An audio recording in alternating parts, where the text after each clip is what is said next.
Good evening, welcome to Intelligent Auto. It's been a while since I've done a video. I'm thinking about starting to do a series of videos, basically just what we're up to and post them maybe a couple of times a week. It's an idea I got from Barham Engines.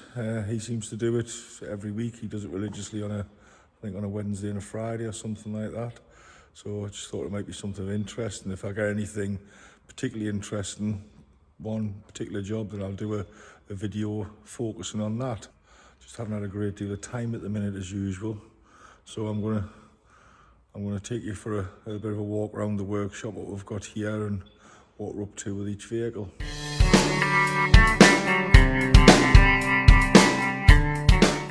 So starting with this little thing, it's a little 3-cylinder diesel Seat briefer. It's come to us from a car sales which is local to us. I don't know if they've sold the car, but the complaint is when they're driving it and they pull up to a set of traffic lights, it cuts out, and they go to restart it and it misfires a bit, and then you rev it and it's fine again until it does the fault again.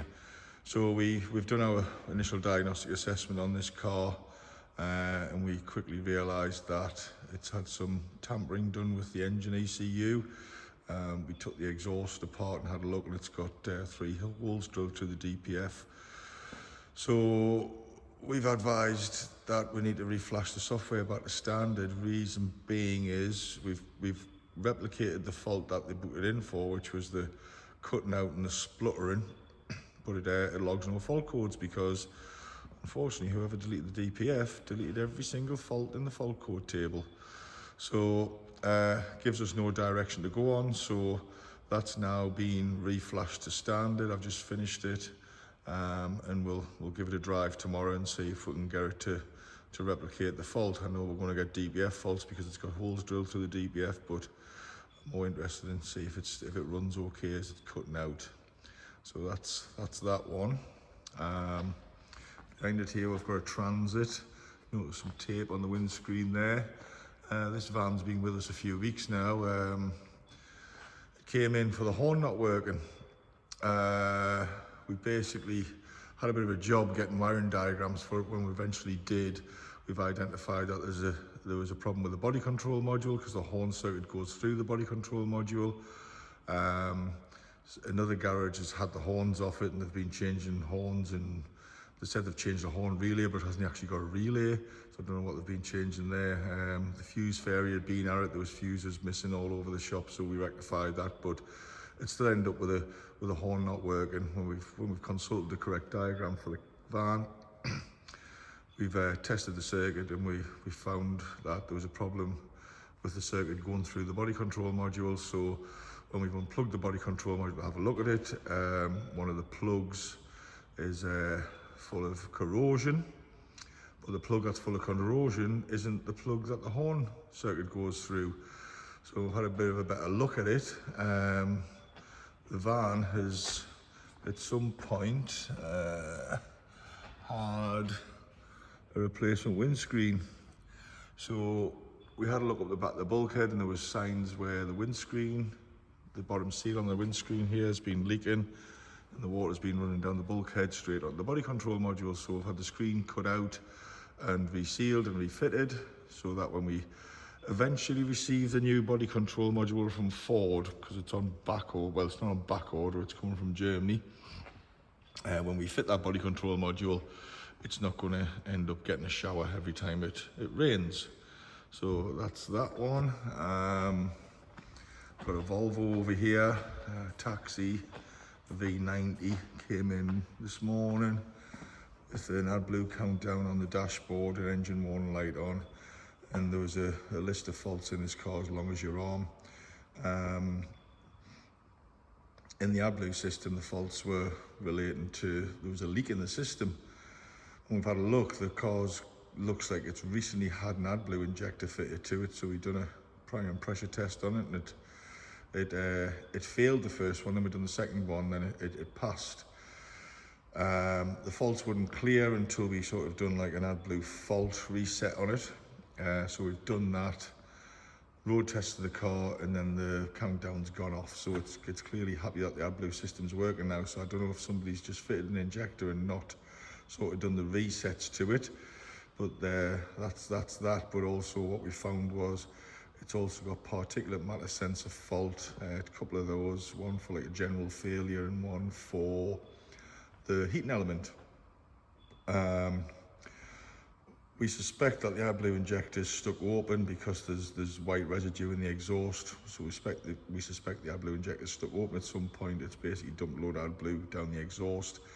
And these particulate matter sensors, if they get a decent amount of liquid on them, it actually kills the heater circuit inside them. So I think it's potentially going to need a particulate matter sensor. So I've sent a vehicle inspection to the owner and requested that he gives us a couple of hours to do a prolonged road test with the car to see if the matter sensor fault comes back.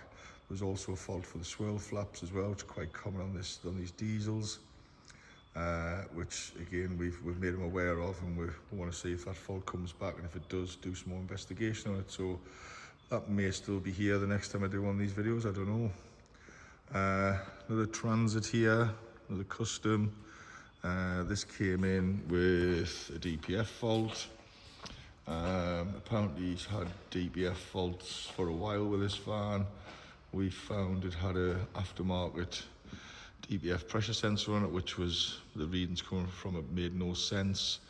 So we tested the wire and found it okay, so we've replaced it with a genuine Ford one, which now it gives us good DPF readings. But along with the DPF fault, we also have AdBlue faults, which is a NOx efficiency, the dreaded P20AE. It's a bit of a work in progress, this one, because when we've had a bit dig on the van, it looks like somebody has been messing on with it. We found the EGR bypass was disconnected and what have you, so we've reconnected that. We've done some more road tests on it, but we can't seem to get it to go through a NOx monitor without fault, and it keeps putting to P20E, so there's a bit more work required on that one. We've got this Range Rover here, 23 plate, with a water leak. It's come into us because they can't get it into Range Rover for bloody months. So we've had a look at that, and we found there's a slight water leak on the turbos, where the water pipes go on the turbos. This is one of the 3-litre petrol Ingeniums. So there's a water leak where the water pipes go on the turbos, and where we've just ordered the new seals for the pipes, and surprise, surprise, they're on back order. So they're quoting us the end of November, I think, for these. So we can basically get those pipes off and replace those seals and retest the system to make sure it's got no water leaks. This thing here, Renault Traffic, yeah, Traffic, it's come into us. You can see it's a taxi. He says, I've had the DPF and the EGR deleted on it, I've had the AdBlue deleted on it, but it's still using 4 litres of oil.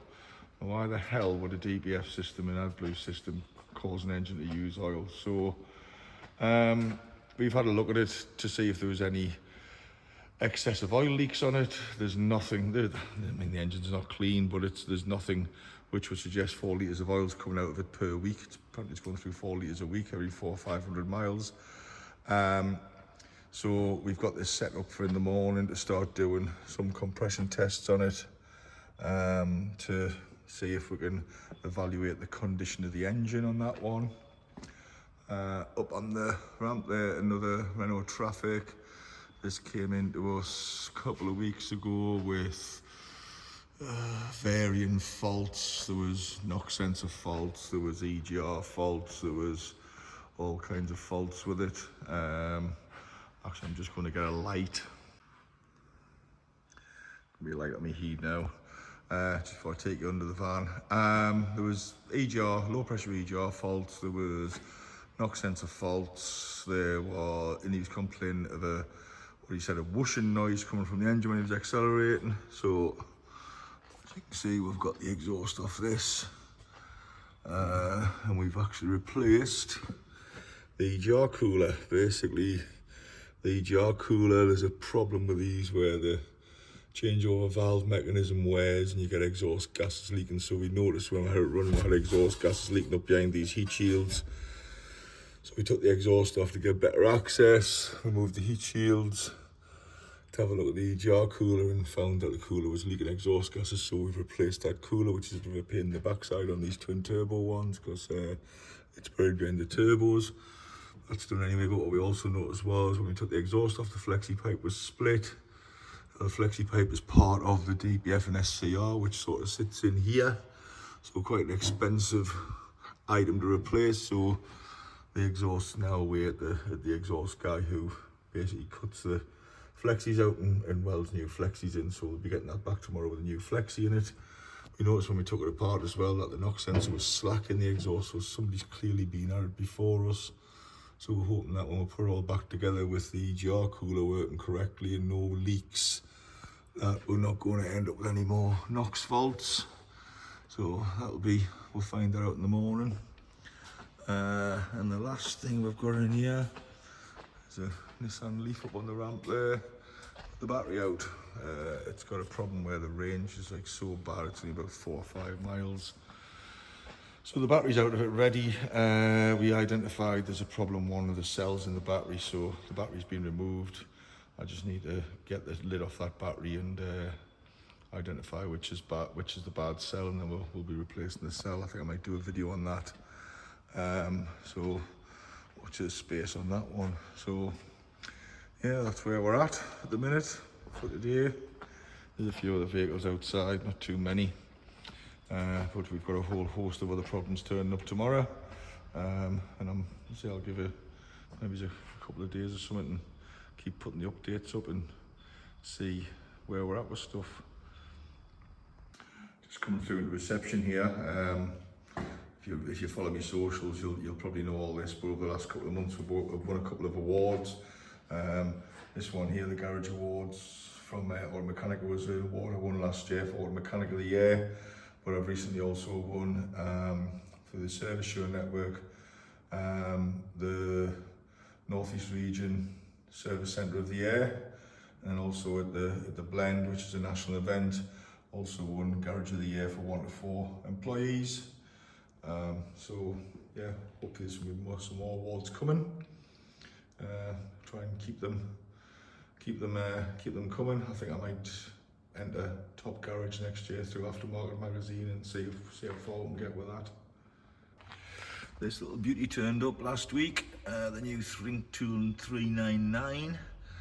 It's the latest tool from ThinkCar. That's it there on the bench. I've been having a play with it.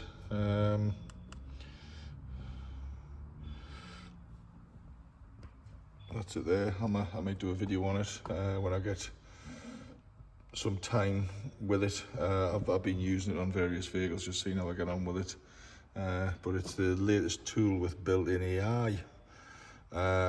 So we're going to see how we're getting on with that. I'll keep you informed on that one when I've had a bit more time to play with it and see what I think of it. You know, I already got the old ThinkTool Max there, which I've had about 2 or 3 years now, to go with all the rest of the bloody diag tools we've got. But yeah, I'll keep you informed how I'm getting on with that one, because it is a brand new tool to the market. I don't know if you know that ThinkCar, ThinkTool, who make ThinkCar, are actually the company behind Launch. So they are the company that actually developed the tools, and Launch and TopDon are actually buying the rights to those tools from ThinkCar. So any new technology in the tools comes out as a ThinkCar first before it comes out as a Launch or a TopDon. So just to keep you informed, because I know there's certain people who'll say that TopDon's always ahead of ThinkTool, where it's actually the way around. So anyway, thanks for watching. If you've got any questions about any of these cars, drop us a message. I'll put it in the comments. If you like the channel, if you watch the channel, click like, click subscribe, and also click the bell for notifications for new videos. But I want to start doing these video diary things, I think, more often, so you might be seeing some more of us. Thanks for watching.